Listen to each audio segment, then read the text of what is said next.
Benjamin Au.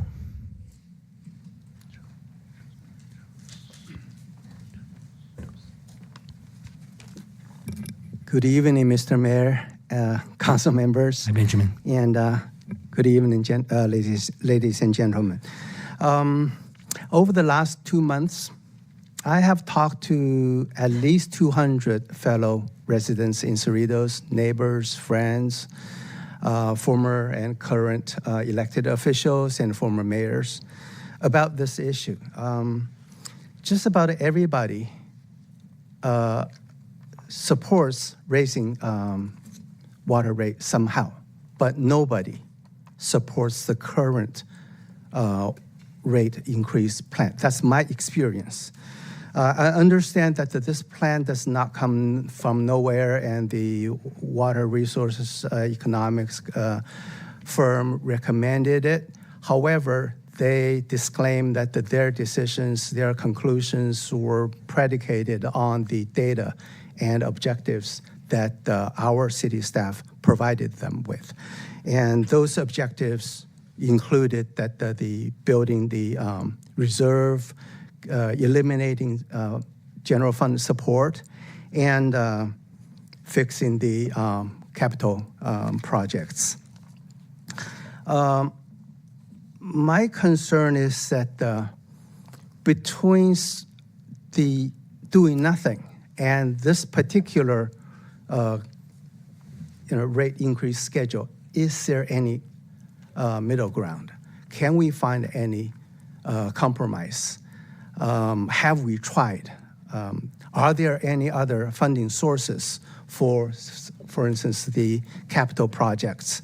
And those are things I think needs to be discussed. And I was told that there's only a small minority of people who are opposed to this. That's not what I've observed, and I think it's easy to find out. We can have an opinion poll on the city's website. We can go to the communities and talk with people, residents, and see what they say.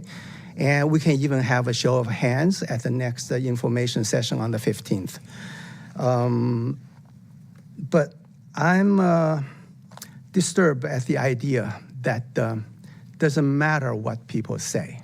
This thing is going to pass because they're never going to reach that the 75 threshold.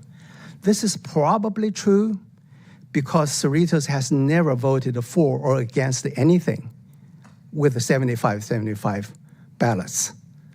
However, I think this is morally wrong. It's un-American.